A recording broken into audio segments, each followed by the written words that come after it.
Welcome everyone. Thank you very much for joining us today. My name is Michał Kania and we are here to talk about the current challenges and opportunities for green public policies and public procurement as a tool which should support achieving ambitious climate goals. Our aim is to present general overview of existing green public policies from global, US and EU perspective and the role of modern green public procurement in all of this. This webinar is organized and sponsored by University of Silesia, George Washington University, and our great supporter with enormous support and help, Professor Christopher Eukins. Thank you very much, Professor, for this. And also by Association Pro Silesia. I would like to welcome Professor Wiesław Banyś, who is the president of Pro Silesia Association, and I would like to ask Professor to address a few introductory remarks. Thanks, Michał, with pleasure. Hello, everybody, again. It's our great pleasure to have you with us. On behalf of the Business Universities Local Authorities Association for Silesia, I would like to thank you for having accepted our and Michał's invitation. We warmly welcome you all to this webinar. Just a few words about our association. Our first objective is to bring together representatives from these three sectors: business, industry, universities of every kind, comprehensive universities as my university and Michael's and Magdalena's University, University of Silesia, but also technical and medical universities and local authorities, in particular those of the Silesian metropolitan area, composed of 41 municipalities. It's obvious for us that it's just this cooperation between these three sectors that can foster implementation of our discoveries and innovations and contribute to a successful development of the region. We are also a think tank aiming at providing local authorities, the Silesian metropolitan area, cities, mayors, and citizens of the region with analysis touching the most burning current and future problems of the region, and trying to do our best they would be taken in consideration during the decision-making processes. Among these problems are, for instance, questions of the implementation of the European Green Deal in the regional activities. Green procurements are one of the aspects that is very important for us in this context. Just the transition of our region from, so to say, black region to green region, with all kinds of different and difficult challenges that Prime Minister Jerzy Buzek knows the best in his quality of the first Prime Minister of Poland, who started the successful reform of the coal mining industry and the inceptor of the European Just Transition Fund. But also the questions of the situation and organization of the life in our region during the COVID-19 pandemic and issues related to climate change crisis, and many, many others. We thank very much our eminent experts for participating and sharing with us your knowledge. Our special thanks go to Michał for organizing this webinar. Thanks, Michał. I wish you all a very interesting and fruitful webinar. Good luck. Thank you. Thank you very much, Professor, for this. We are joined by great experts who I would like to quickly introduce to you.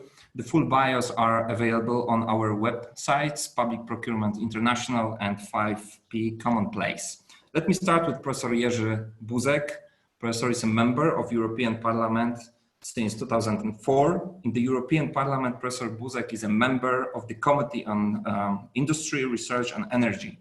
In the years 1997-2001, the Prime Minister of the Republic of Poland, what is very important, Professor Buzek also introduced Poland to NATO and started negotiations on its membership in the European Union. Professor Alexandra Harrington, the Director of Studies for the International Law Association, Colombian branch, a member of the International Law Association Committee on the role of international law in sustainable natural resource management for development, and an adjunct professor at Albany Law School.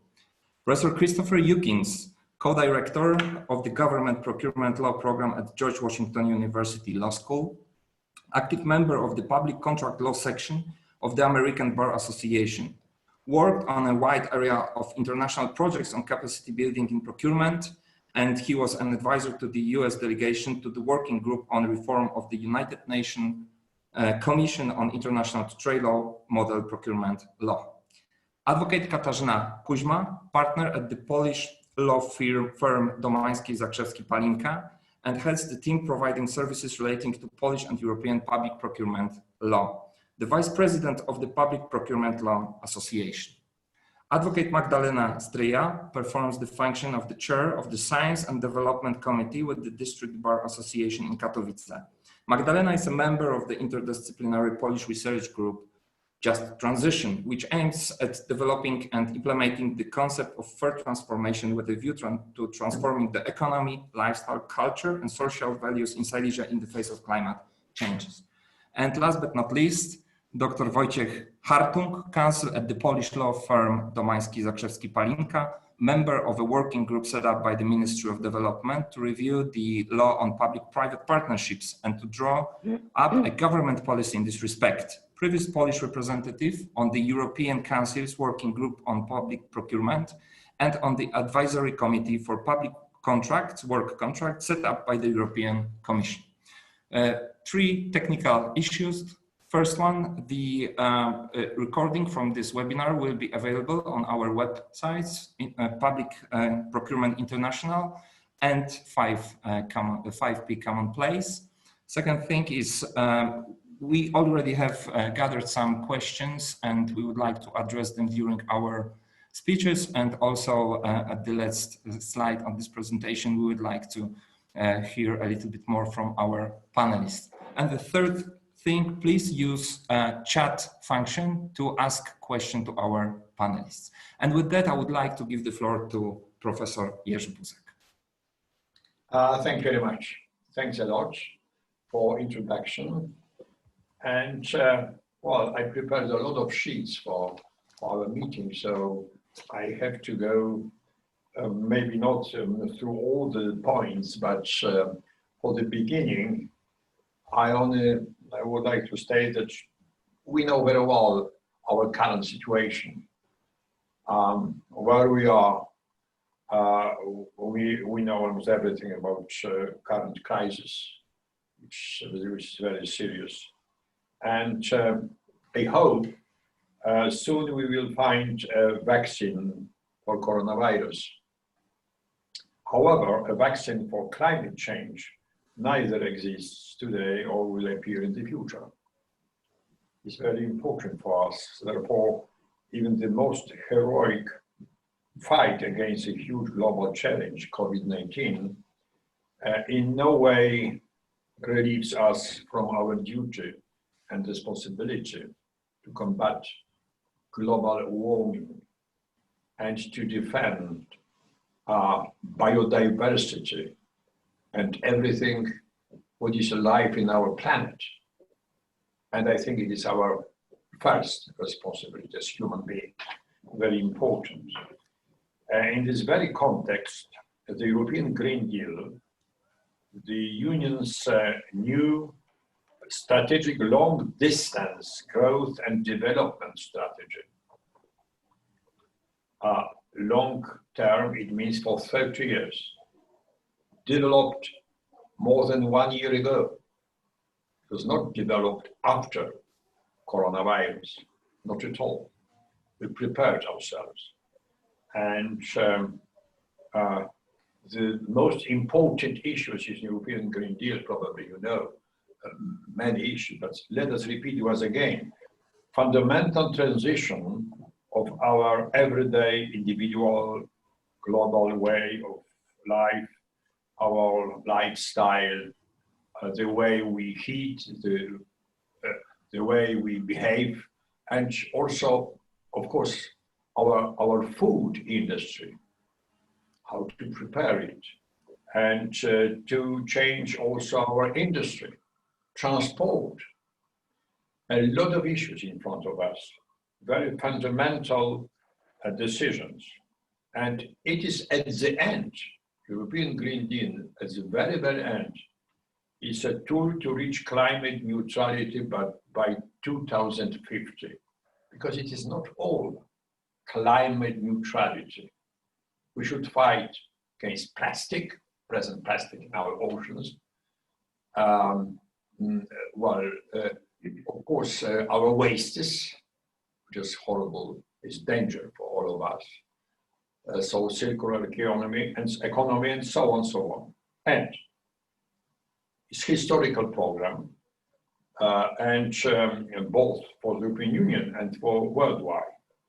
And if we succeed, we will not only contribute to protecting our planet and ensure better future for our children and grandchildren, but first and foremost, we will prove to the whole world that it is really possible to reconcile economic recovery and growth, technological and economic competitiveness, as well as the future of proved jobs creation, with environment and climate protection, biodiversity. And then others will follow. It's very important for us. Others will follow. After all, we signed 196 countries Paris Agreement. It is necessary to do in this direction in all the countries all over the world. I'm sure others will follow if we are successful. But I'm also sure that if we don't succeed, no one will ever follow us again. And the consequences could be dramatic, from citizens losing trust in the entire European project to a complete climate catastrophe. Well, very simple issues, as a matter of fact, but let us repeat them as many times as possible. So a lot is at stake here. Some people claim the Green Deal is something like Apollo program for the United States some years ago, half a century ago. But I think it's a lot of similarities. And just like then, also today, failure is not an option. We have to succeed. This is why we have to approach the European Green Deal in a balanced, well-thought and inclusive way. And we should spend a lot of money for that. Similarity with the Apollo program in the United States, a lot of money. Next, EU budget is very important if we discuss the issue of public procurement. Next European budget, more than 1,000 billion euro, but as an additional project, a very big one, 750 billion euro recovery plan. New Generation EU, it's a name of this recovery program. New Generation EU, so it means, well, green future, because it's only one thing which is very interesting for next generation, if we discuss it widely.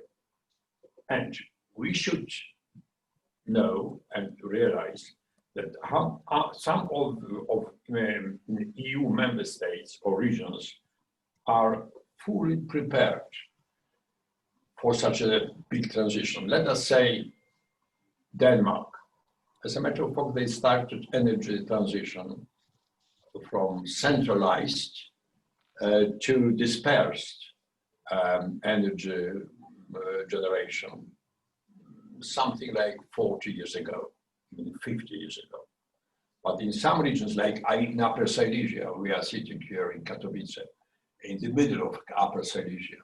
Well, we can say we are not prepared very well, to start the program and to be ready, even in 30 years, not necessarily 10 years or 20 years.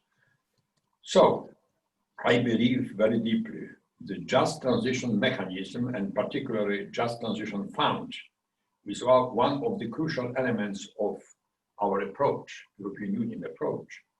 Why we call it just? Because we must ensure a secure and wealthy future to our citizens in the Union's regions, especially in coal regions in transition, 41 of them. So if we discuss issue, as a matter of fact, green public procurement, we can say in those regions all over the Union and in Poland, it would be, let's say, 4 or 5 regions. First of all, Upper Silesia, of course. We can go forward with such a projects and programs. And these regions will be certainly most affected by this unprecedented energy and economic transition. We must leave no citizen, no region, and no member state behind. We are to win. It is only all together. Why it is transition? It's very important to remember that we discuss issue of transition for 10, 20, 30 years. Such a profound and comprehensive transformation of the economy cannot happen overnight. It will be a long, complicated, and demanding evolutionary, not revolutionary, evolutionary process. Let's remember about it. And found, because it's just transition found political will, commitments of citizens, regions, and businesses, involvement of scientific and research communities. Well, thank you very much for this meeting. It's a great example. Activity of non-governmental organization. All this is extremely important, but not enough. We need new, fresh money for this just transition to become a reality. We just decided in the European Parliament. As a matter of fact, 1 week ago, we voted just transition fund. And well, as it was mentioned, it was my idea 2 years ago, to start with such a fund, fund for next 30 years. Because we should repeat the same fund, maybe even in the bigger amount of money in next multi-annual financial proposal of the Green Union. So it will be for 20, 30 years, certainly. Because today is a great support of President Ursula von der Leyen and for Vice President Franz Timmermans for such a fund. And it is a certain essential part of the Green Deal. We can say flying wheel of the European Green Deal. And it will play an important catalyzing role in the transformation process, because the money is not enough, of course. We should add money from different resources. And let me say, mobilization is very important. So our meetings and discussion is also very supportive. I very much welcome the job done by Pro Silesia Association, University of Silesia, in particular Just Transition Research Group, led by Professor Tomasz Pietrzykowski, Vice Rector for Domestic and International Cooperations. And thanks to such initiatives, we can really start changing our economy, energy system, lifestyle, culture, social values in Silesia in the face of climate change. So I keep my fingers crossed. You have my full support, dear friends from Silesian University. As you may know, after voting in Parliament, we went back to the big amount of money for Just Transition Fund, because our European Council were cut, as a matter of fact, money about 50–60%. We cannot accept it, both European Commission and European Parliament, and we would like to start on 1st January 2021. Sorry. So, 3–4 information at the end, in the points. First, increased financial resources. It's okay. We should prepare our just transition programs, territorial ones. Sorry. It's very important to have everything very well prepared. High co-financing rate is a very important issue from the side of European Parliament, because we expect 85%, up to 85% of financing from the EU resources. It's very important because usually it is 40, 50, sometimes 60%. In this case, just as you buy up to 85% money from the EU resources, because we expect significant decrease in self-government revenues, for example. So it is only one possibility. Next issue, very important, possibility to transfer resources from other regional funds better on the voluntary way, not mandatory one. And very important, broadened scope of Just Transition Fund, not only social care and to help individuals to go in the future, to go through the difficult period, but also hard investment, very important in transport, for example, or in buildings, industry, renewables, of course, very important issue. Not only social investment, very important ones, of course. And next point, gas and district heating infrastructure. Well, it is, by the way, the only one such program in the European Union in which we can invest still for a few years for gas, natural gas, methane, and district heating infrastructure, very, very supportive for fighting smog, for example, or energy poverty, for example. And last point, enhance the role of self-governments.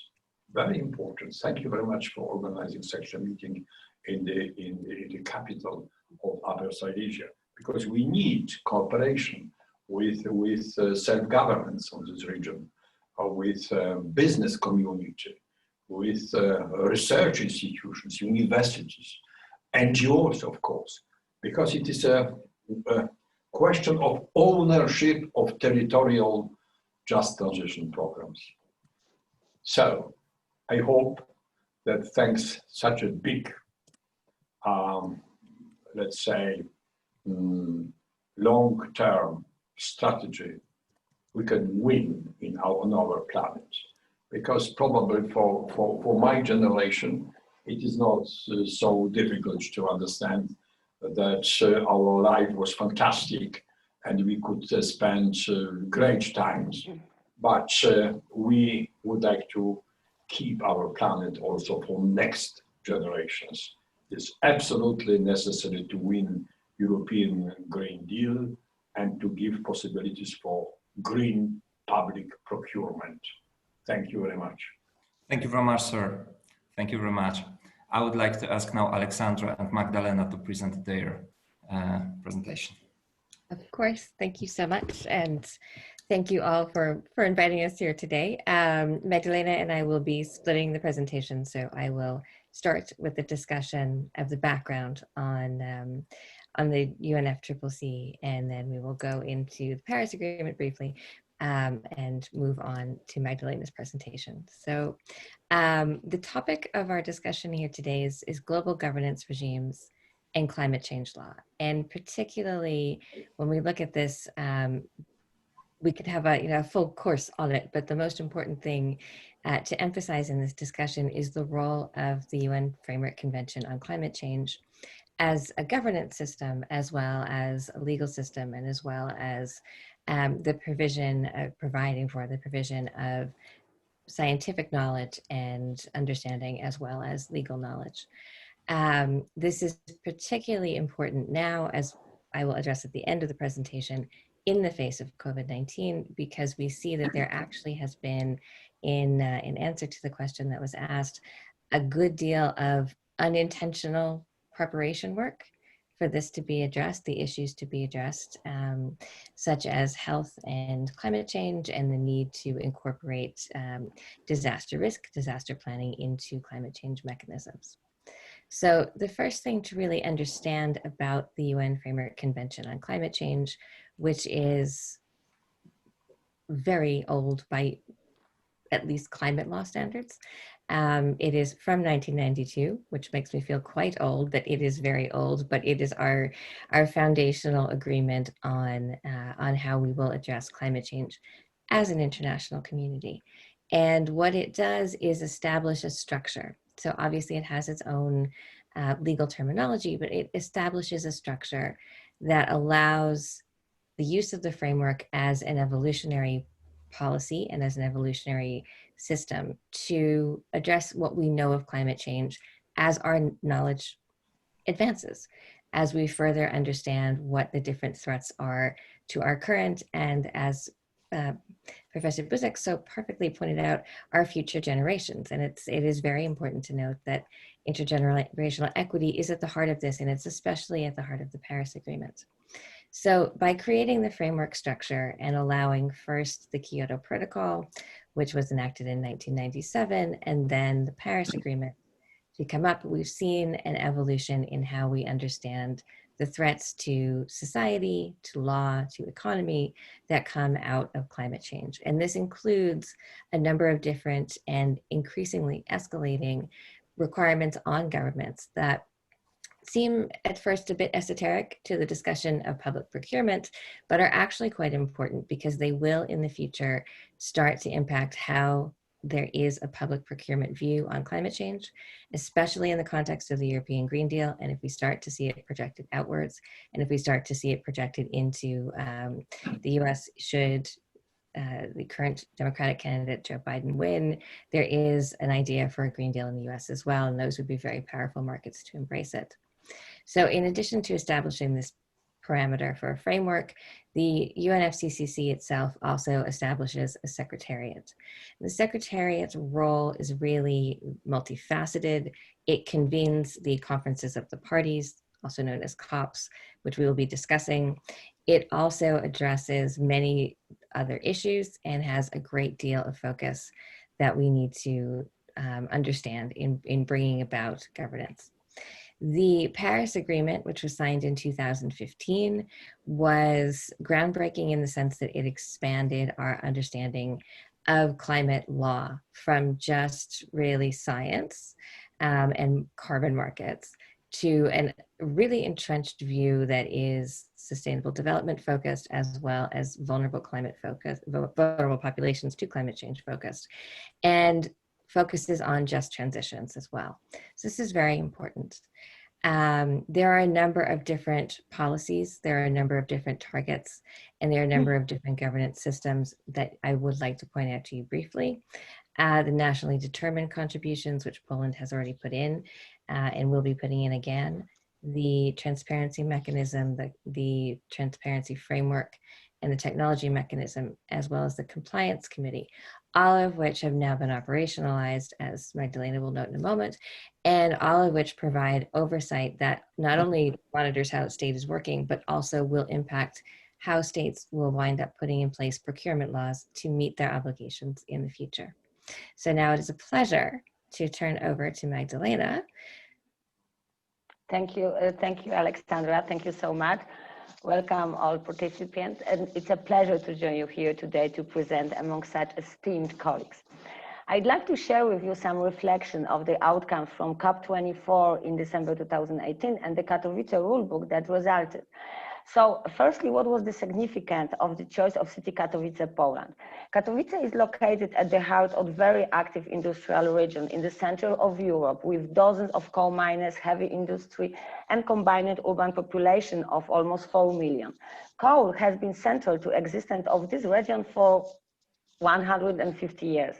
But only 4% of the regional workforce is directly employed in mining. But this work has much wider reach with links to other local industries and national pride. The stakes are therefore very high in the region, and the risk of not taking climate change seriously are clear here. For the local residents and for the wider national and international communities, the transition away from a fossil fuel and a mining-based economy will be large in terms of land management, decommissioning, and labor markets. And this will affect everyone here in a deep way, from employers and employees to educators, city planners, and healthcare workers. It is therefore essential that the local and national leaders, academics, and civil society understand the challenges ahead and the risk of not acting.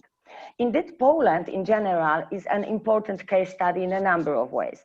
With a population of 38 million, it is by far the largest of the former communist countries in the EU and has since 1990 already seen huge structural change in its transition from planned to market economy. It is seen as one poster child of transition success in just a few decades. Its GDP per capita increased from around a third of OECD average to almost 2/3, a clear economic success. Therefore, while Poland may be seen as a country with huge remaining challenges, it has also managed a great deal of change in the past decades. In fact, far more than most other OECD countries. Bordering Germany, Russia, and Ukraine, Poland is also very important geopolitically, as it has been throughout history. I'd like to move on now to cover what Katowice COP achieved in legal areas. The Katowice rulebook outlines this progress.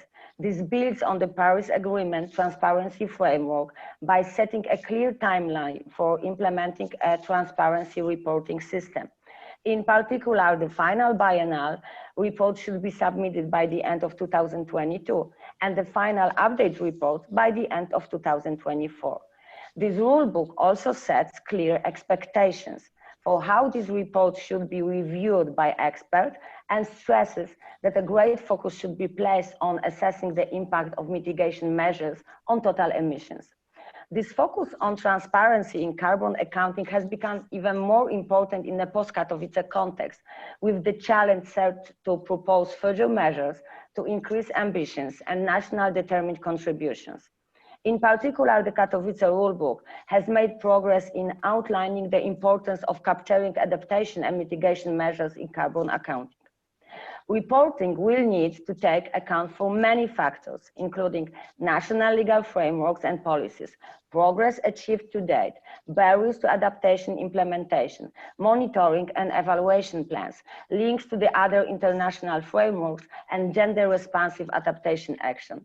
This focus on transparency is highly relevant in the context of public procurement, given that governments' own purchases are included in this framework and that procurement decisions can greatly affect the total emissions assessments. The rulebook also made progress in setting of guidance to implement technology mechanism from the Paris Agreement. This helps to accelerate and scale up innovation in technology, which in turn helps countries to approach adaptation and mitigation in a resilient, ambitious, and balanced way. The rulebook has made some important contribution in this area, explaining one, how countries can lead technology development and sharing in order to bring the best outcomes for climate change mitigation and adaptation. Two, the role of innovation and research and development in leading climate technology progress. Three, the clear steps to implement this technology mechanism, including around how learning should be shared via action collaboration. And four, action required to provide a good enabling environment for the development of technology with a focus on local capacity buildings. Technology is a particular area of passion among climate leaders in Poland, which sees technology such as in transport electrification as essential to the future solution. There are always limits to the value of gains alone, so the rulebook rightly focuses too on how action from individual countries will be assessed and how they will be effectively encouraged to keep increasing ambition. In particular, the nature of compliance committee was clarified, setting a focus on expert knowledge with an objective and collaborative nature, encouraging countries to learn and improve. The first set of committee members has been selected, and they task set to start by considering the national circumstances and capabilities of each country. From our own perspective, hosting COP24 and Climate Law and Governance Day global event was a hugely important moment too. This transformed our thinking about the role of climate and environment in our own region and was the start of many great projects and collaboration between us and partners, old and new. And now we look towards COP26 in Glasgow, postponed from November 2020 until November 2021. We expect that COVID and impacts will feature on the agenda of COP26, and this pandemic has given us important lessons about climate and environment too.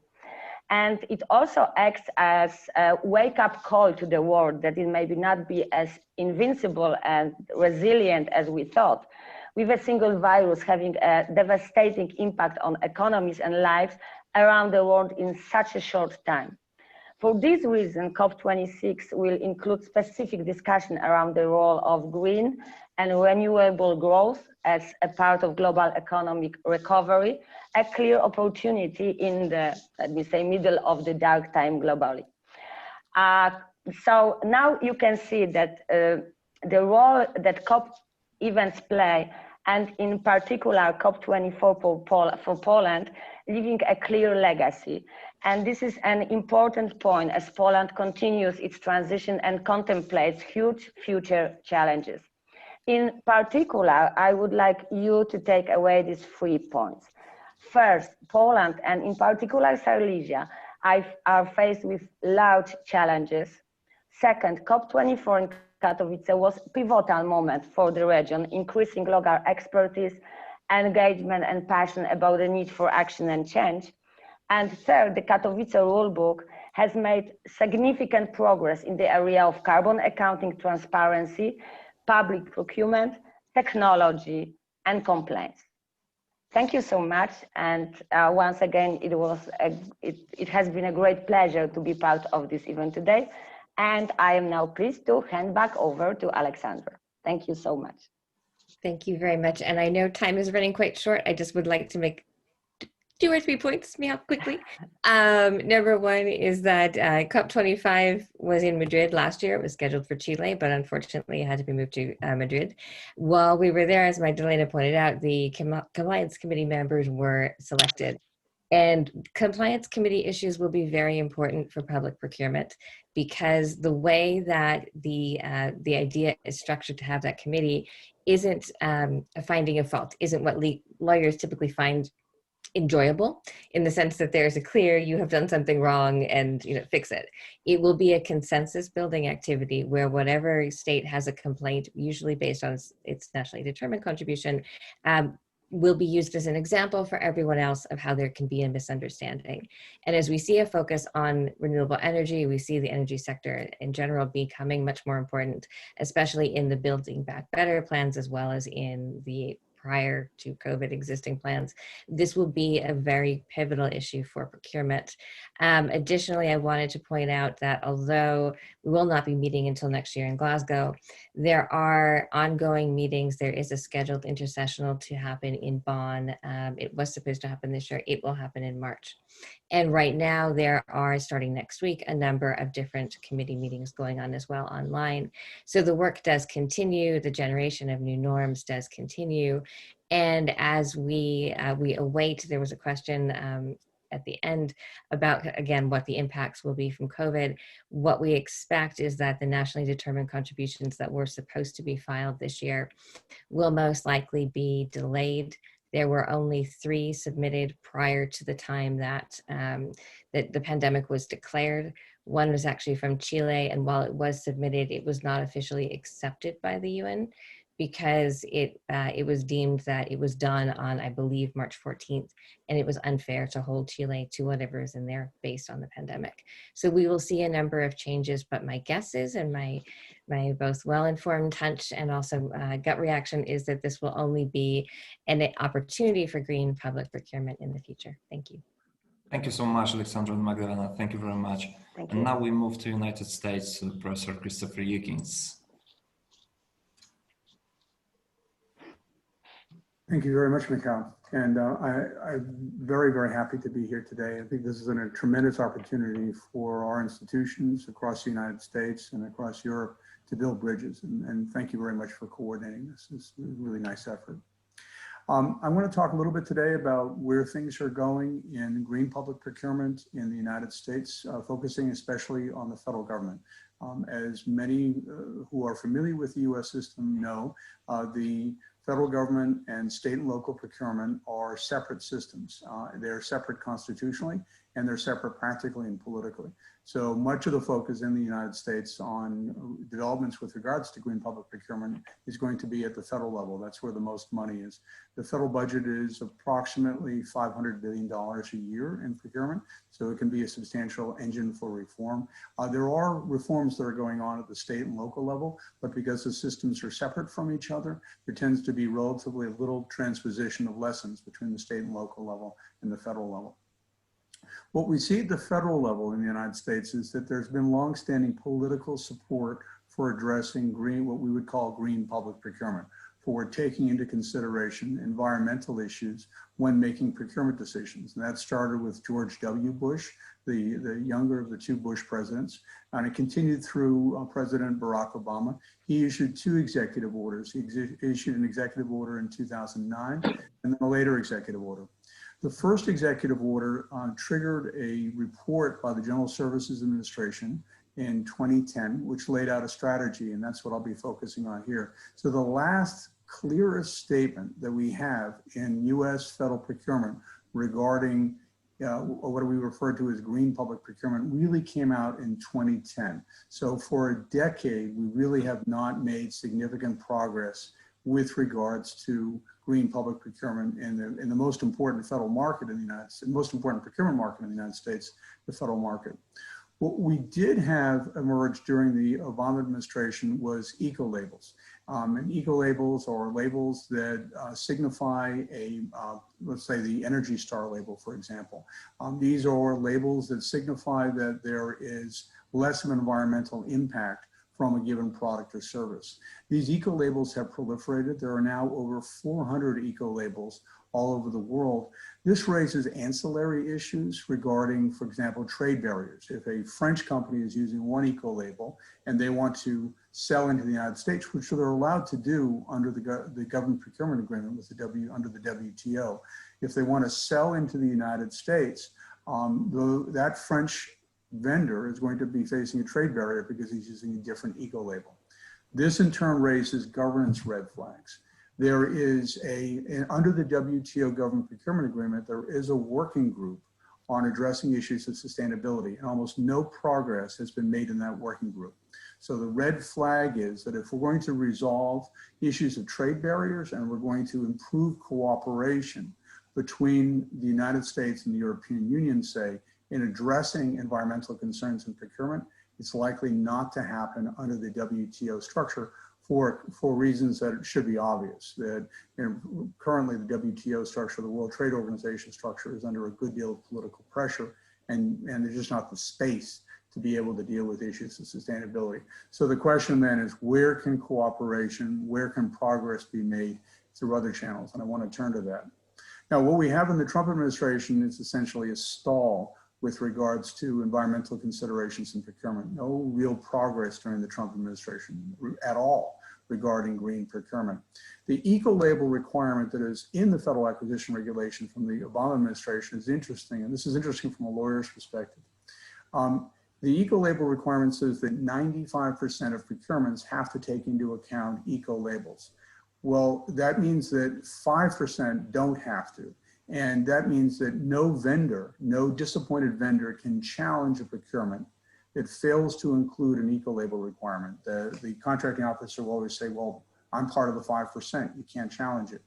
The red flag there is that if there are to be requirements regarding sustainability, they have to be universal, uniform, because if a legal requirement is not enforceable through the bid challenge system, it is effectively a dead letter. There is the contracting officers can ignore it too easily. And contracting officers have very little incentive to implement a green procurement agenda.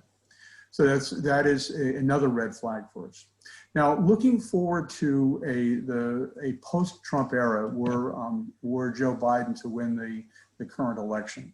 what would likely happen? Where would the likely changes come in green public procurement? And the focus would be on the carbon footprint or the carbon emissions that are attributable to any good or service purchased by the federal government. And there have been substantial successes in similar initiatives in the past. So for example, with regards to information technology accessibility, which is if I use my computer here, I can feel a nub on the keys. I can tell if I were blind which keys are where. That accessibility initiative was started back in the very last years of the 20th century. And it was originally adopted by the United States under Section 508 of the Rehabilitation Act. It was adopted with very US specific standards. Those standards were rewritten in the last few years. And those accessibility standards were, this is important, were explicitly rewritten with input from staff members of the European Commission. So the accessibility standards that help drive accessibility across the information technology industry, because the US federal government is the largest purchaser of information technology in the world. Those accessibility standards reflect international regulatory cooperation quite explicitly. It's quite public. And those standards are now international standards. So there's every reason to believe that the US government will be able to do that in the future, that the US government will be able to cooperate across the Atlantic. It's very much the direction that TTIP was taking before the Transatlantic Trade and Investment Partnership failed. Just quickly on the Biden agenda. The Biden agenda, as you probably heard in yesterday's debate, Joe Biden emphasized Buy American.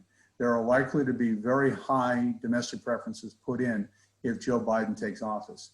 I want to stress that procurement policy with regards to trade and standards, it proceeds on two tracks. And I testified in front of the European Parliament on this point, okay? There is the track of protectionism, for instance, a price preference on the Buy American Act, and there's a separate track of regulatory cooperation.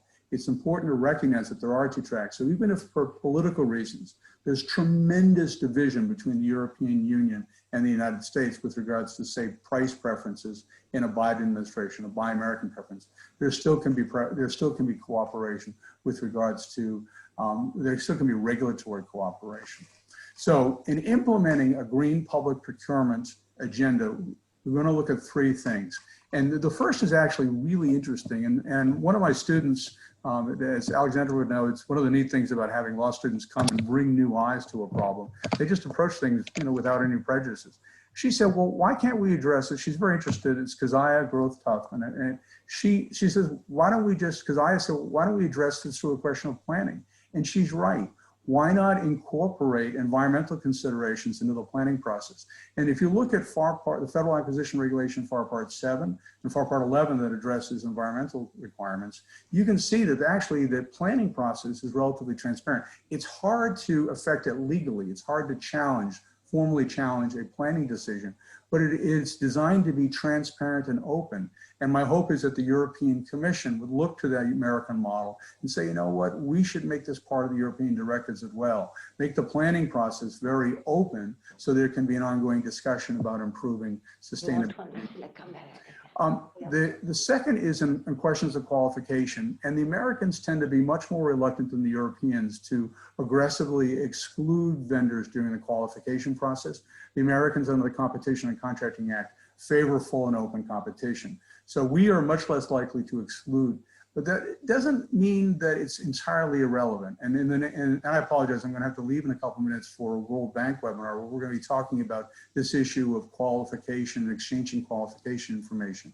The qualification information regarding American vendors, really importantly, who is doing a good job in assessing carbon gas emissions attributable to their products and services. That critical qualification information should be made available readily across the Atlantic, and it should be made available in open standards such as the open contracting data standards published by the Open Contracting Partnership. Increasingly internationally, the accepted standards for exchanging information. So qualification is an important area of putting pressure on the marketplace. The last is using it as an evaluation factor, using the carbon gas emissions attributable to a good or service as an evaluation factor and making a technical evaluation of a good or service. And that's really what we Americans would call the brass ring. That's the great hope for that to occur down the road. That can't occur, that probably wouldn't occur during the Biden administration. And Joe Biden will in all likelihood not serve two terms if he takes office. It will likely, and so this is a long-term plan, but figuring out how we can use existing reliable commercial databases that trace the carbon gas emissions attributable to a given good or service, to be able to rely on those in the evaluation process and actually bring them into evaluation process. I should stress, Professor Kania, that our evaluation process in most of our procurements is extremely elastic. You don't get a 10 or an 8 or a 7. You get a green or a yellow or a red. These are elastic processes, but precisely because they're elastic, they can accommodate things like sustainability. And it's a matter of bringing both the practice and the culture of sustainability into our federal procurement system. We're ready for that. Let's hope we can proceed. Thank you, Professor. Thank you so much, Professor. Thank you very much. Now we are coming back to Europe, and I would like to ask Dr. Wojciech Hartung for his presentation. Wojciech, the floor is yours. Thank you, Michał. Thank you for inviting me to this particular event. It's a great pleasure. It's an honor. I'll take not the floor, I'll take the computer, as the circumstances are like that, sure. Unfortunately. I would prefer to take the floor, I should say. So I'll talk about Green Deal and public procurement. Can they come together? They should come together, and how to combine public procurement with environmental friendly products, services, works, whatever comes with public procurement. I'll start with, I hope, an obvious statement that environmental protection is one of the European Union values, and I hope that it's clear and we all agree with this. If the environmental protection is an EU value, as I said, then we could think of mechanisms, tools that we should use in order to protect our values.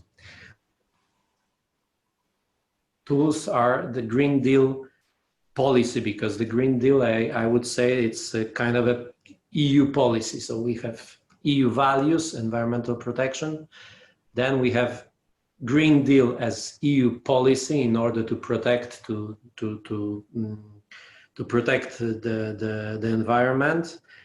Then we have transition facility mechanism as a supportive instrument in order to realize the EU policy. And then if we go down, we have one of the implementing tools, and this mechanism is public procurement and concessions directives. This is how I see it, and this is how I feel it, to frankly speaking.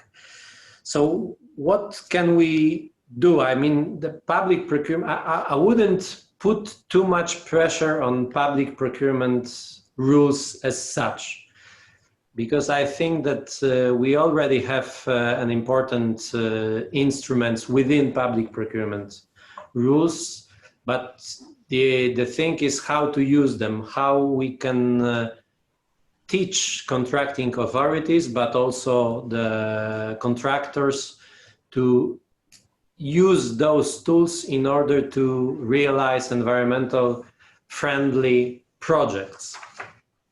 And what I observe and what is my concern, we can move on with the slides, please.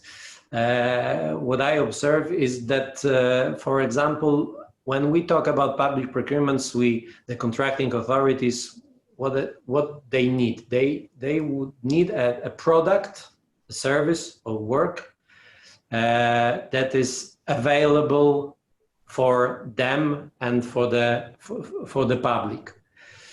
Within the public procurement rules, we have those famous phrase that we need to buy a best value procurement. How do we understand those values? And I say it with a great regret. Maybe the situation is a bit different in other countries, but Katarzyna Kuźma will talk about in a minute how the situation looks like in Poland. But what we observe that the value is the price and the best is the lowest. So when we conduct public procurement here in Poland, public procurement procedures, of course that we search for the best value procurement, but we understand this best value as the lowest price procurement. And if we go for the lowest price, it's obvious that we cannot go for the best environmental friendly solution. I'm not mentioning other policies like social sustainability or things like that. So here I believe that we need to change the mindset. We need to do everything that is possible to really implement this best value procurement understood as best value.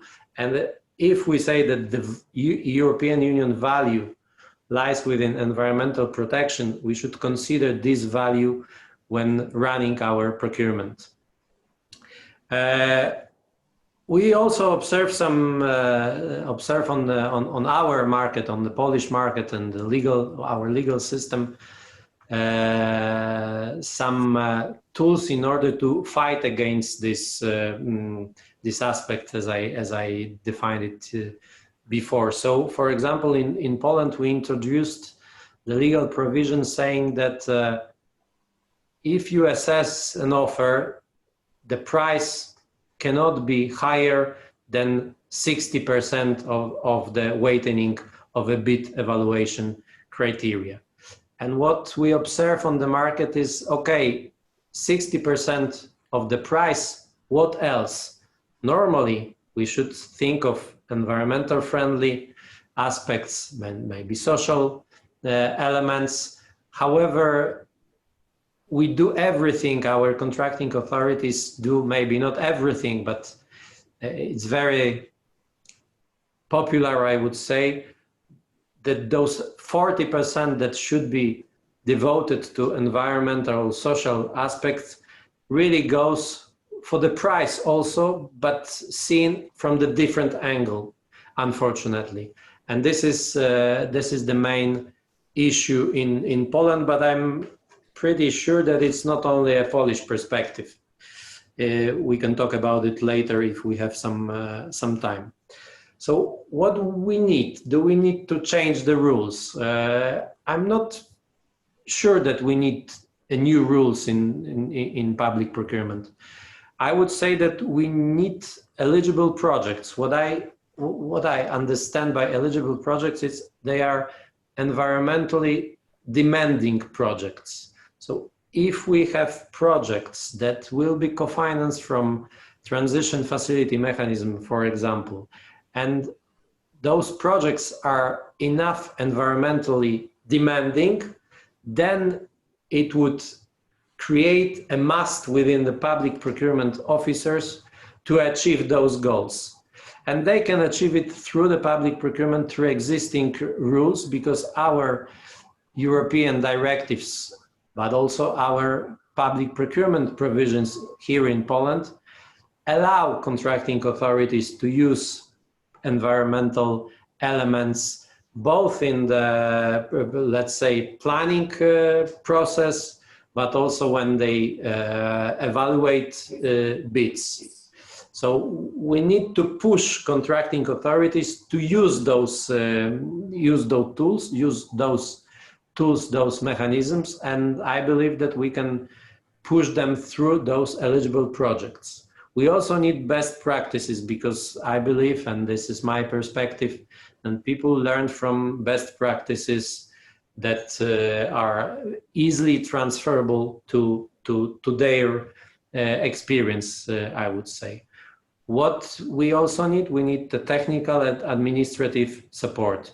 And this is something that, for example, European Commission has been doing for several years with their different tools available to all the contracting authorities. And I know that they are recently they published new tools, new guidelines related to environmental friendly products.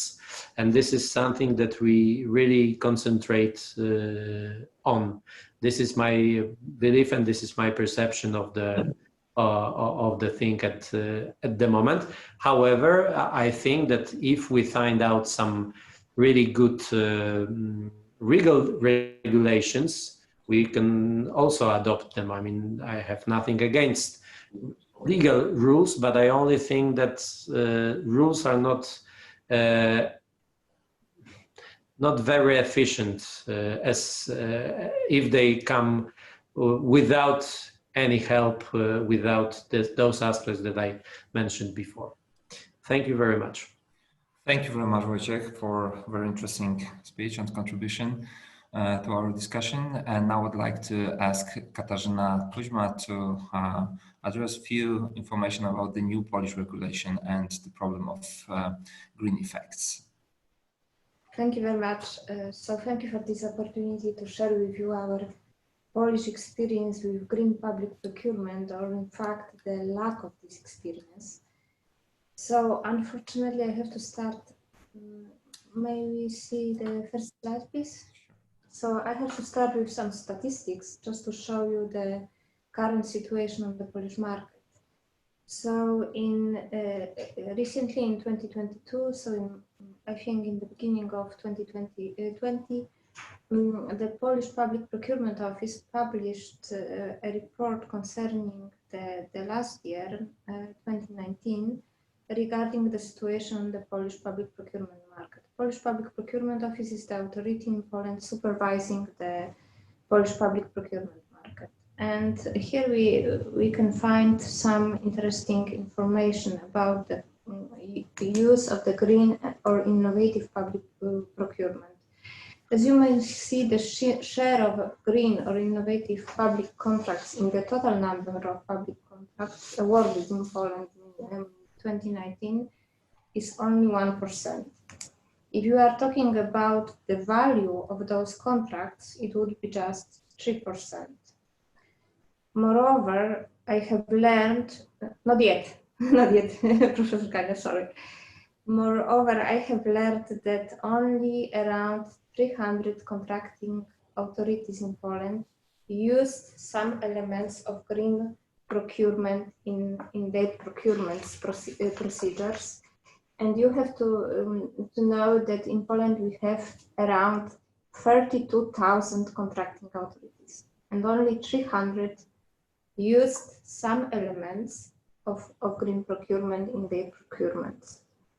Moreover, as you may see, these statistics refer to both to green and innovative public contracts, while innovative doesn't necessarily mean green. So this package is quite broad. And moreover, my understanding is that the Public Procurement Office is including in those statistics all contracts or all tenders which include some green elements, some green or innovative elements. So regardless, the final outcome of the tender, of the procurement, meaning the environmental impact or outcome of the contract. So the numbers are self-explaining, I think. And the situation is really bad, taking into account that, for example, all the tools are on the table because the Directive 2014-24 was implemented in Poland in 2016. So as Wojciech mentioned before, all the tools are on the table and the Polish contracting authorities could use them. So one could ask, what is the reason why the situation is so negative, especially taking into account that Poland is a country which really needs this green transformation, without doubt. Next slide, please. So now the question would be if the lawmakers can force contracting authorities to be green using by means of public procurement. So I think the answer should be quite obvious. So in my opinion, it's negative, because talking about public procurement, we are talking basically about the tools to implement the policies, to implement objectives which should be defined in other places. But still, in January 2021, the new public procurement law will enter into force in Poland. And on top of those solutions already existing based on the directive 2014-24, there were some additional mechanisms introduced, which I would like to briefly discuss and to ask an open question if they can be of help, basically. So the first one is the state purchasing policy, which was introduced for the very first time in the Polish history in the public procurement law.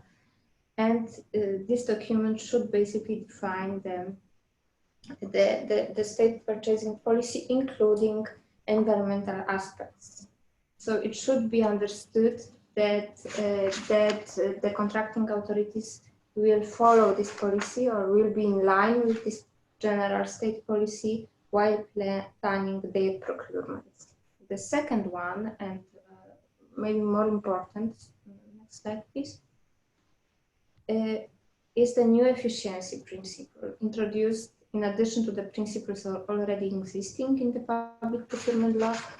So the idea is to achieve the best outcome from the procurement, including the best environmental outcome in relation to the expenditure incurred. So of course, it's very important principle, and that all the provisions of the public procurement law should be interpreted in future in line with this principle. But the key question, next slide please, is the question already asked by Professor Jukins: how this principle should be enforced, or can this principle be enforced? And I think in order to answer it, we have to read this principle together with the new obligation imposed on the contracting authorities, which is the obligation of conducting analysis of the contracting authorities' needs. So before starting a given procedure, before announcing a new tender, the contracting authority should analyze its needs, including all the environmental issues or aspects of the procurement. And in my opinion, it should be basically the way to establish how to achieve the best procurement outcome in the given circumstances, in the current market situation, what the market can offer, for example, in terms of green solutions, and on which conditions. And once this analysis is conducted properly, it should be, of course, reflected in the tender documentation, meaning the technical specifications, contract award criteria, and of course, the public contract itself. And now, if the tender documentation don't reflect this analysis properly, or the analysis was conducted in the wrong way, which results in the efficiency principle not being applied in a proper way in a given contract. So the contractors should have the possibility to challenge it and to use the review procedures in order to challenge basically such decisions of the contracting authority. Now, this is the model scenario I am just proposing, but the question is if it is likely to work, basically, and I think we will see it in 2021. But it depends on the contracting authorities, of course. It depends also on contractors. But I think the most important role is the role of the review bodies. So in Poland, it would be National Appeal Chamber, the courts of second instance, and again, for the first time in the history, also the Supreme Court, because starting from 2021, we moved from the two instances review model into 3 instances review model in public procurement. So let's hope that these additional mechanisms will help, although I'm pretty sure that we are not talking about a game changer, because the factors which could change the situation lay probably somewhere else. Thank you very much. Thank you so much, Katarzyna, for a very interesting speech. Now, we would like to move to questions and answers session. Thank you very much for sending all of the questions. A few of them I addressed at the last slide. And also thank you very much for the questions that we've got on our chat. Maybe we can start with Prime Minister. Prime Minister, if I may. I think you are mute, so we have to deal with this problem. So the question that we received from one of our participants is, what are the greatest challenges related to the just transition mechanism that we are likely to observe in typical coal mining regions like Silesia? What are your predictions on this topic? Sorry, we can't hear you.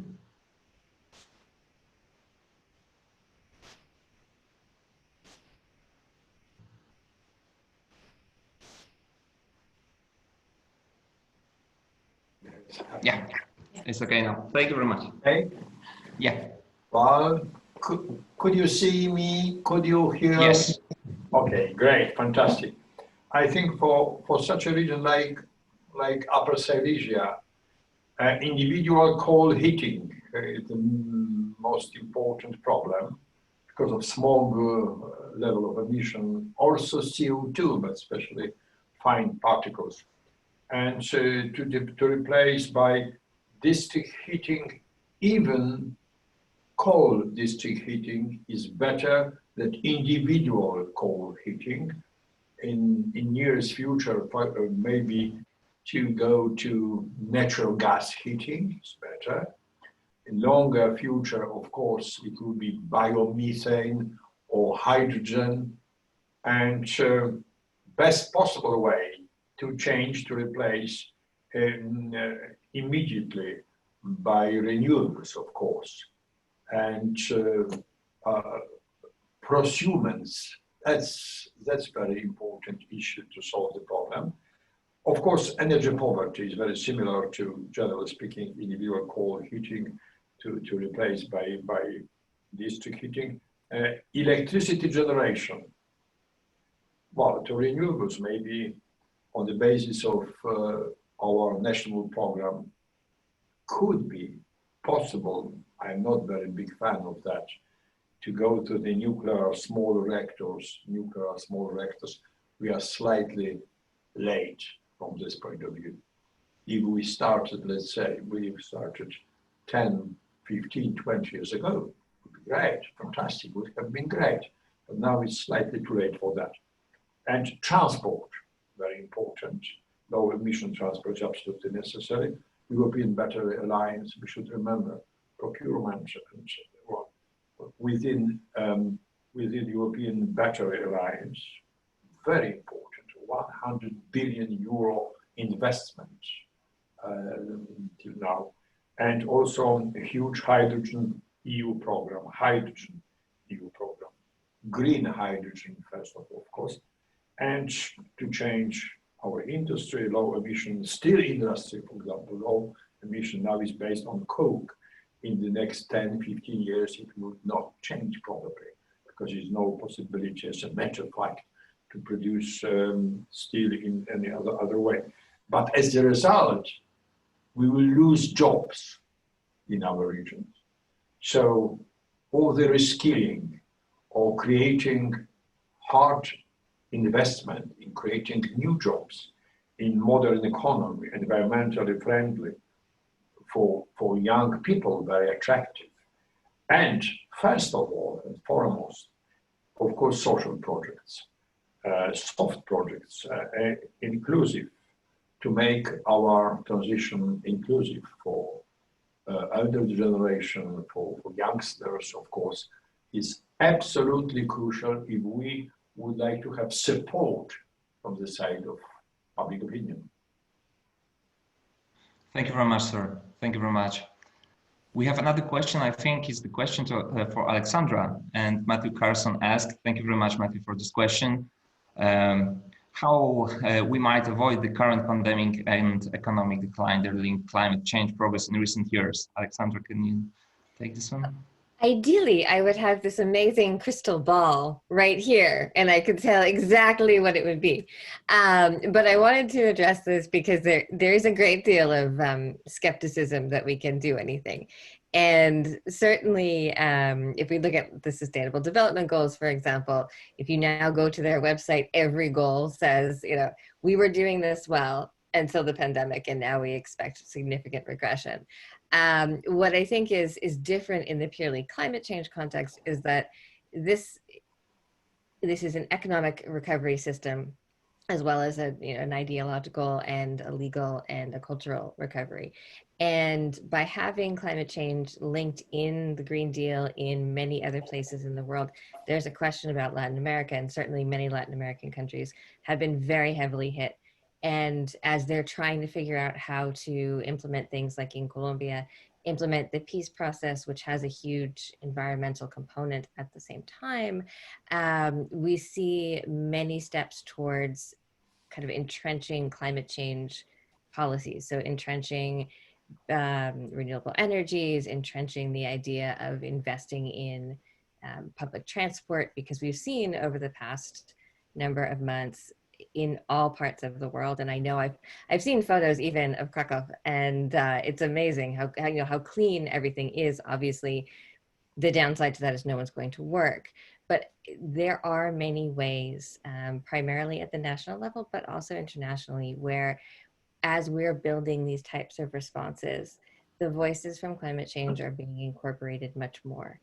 And the European Green Deal has a great deal to do with that. The draft European climate law, which is currently being decided upon, has a great deal to do with that as well in the European context. In the US context, it's a bit questionable right now, obviously, but in Canada as well, which I can speak to quite well, there is an incorporation of this. So it does seem at first, Matthew, to be a little bit hard to assume that we can meet some of these challenges, and we may fail on some of them. We may fail on achieving for everyone carbon neutrality by 2050. But in the long run, I think this is a much more hopeful opportunity for climate change, certainly, than it is for the Sustainable Development Goals. Thank you very much, Alexandra, for this. And we have also questions on Q&A. And there is a question, I hope this one is for Katarzyna or Wojciech, because they are practitioners. What do procurement practitioners from auditors to day-to-day contracting officials need to start implementing these principles we are talking about? What is your opinion? I think it's also an important question concerning Poland in this topic.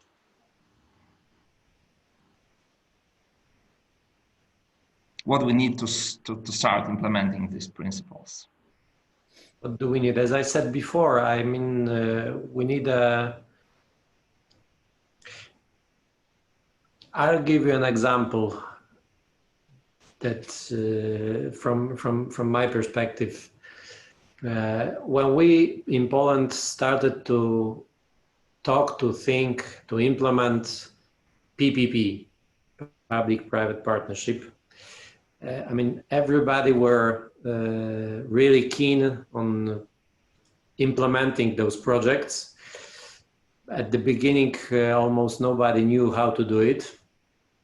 And one of the biggest projects was successfully implemented. I mean, the whole process has started. The facility was built and is now being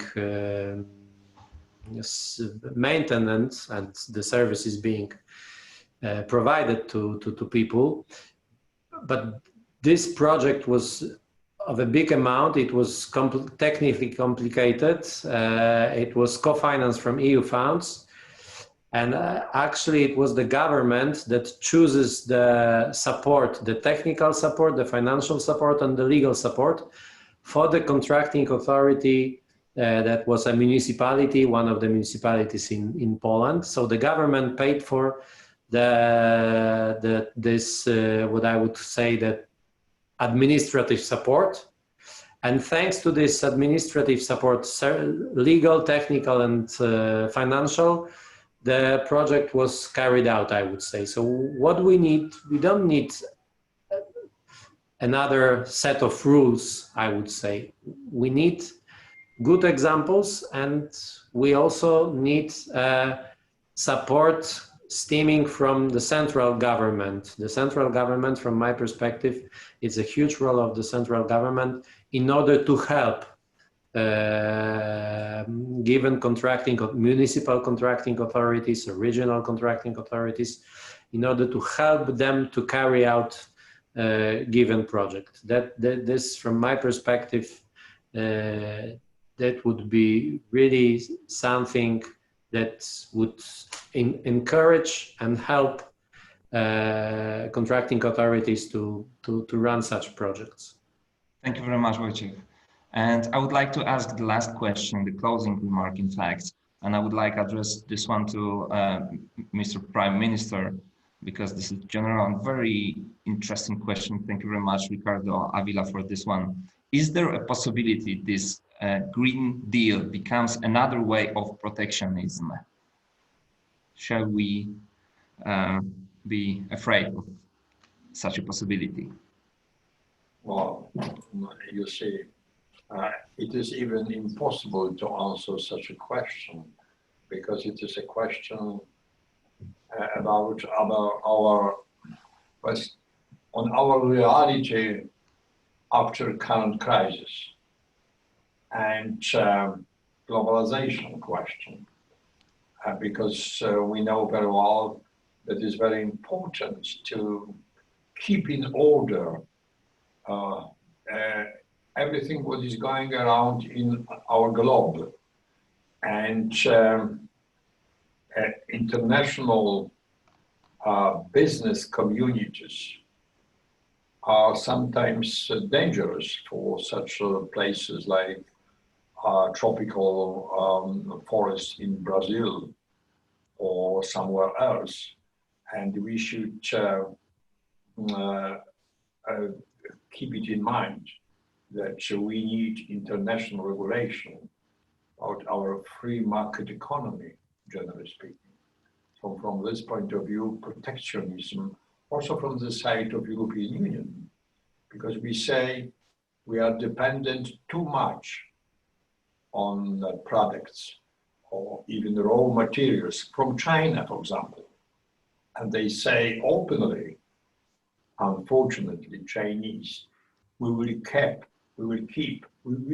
in the future, Chinese, we will keep for the future the raw materials, for example, for batteries or for solar economy. So from this point of view, we should be more independent as the European Union. And to how make it working, probably to have a decision on the EU level. It will be, some kind of protectionism. We should not avoid that. From the side of central governments, national governments, we can say always to keep our private economy working very well, because public-private partnerships is absolutely crucial in our future, and also the standard of life and so on, so on.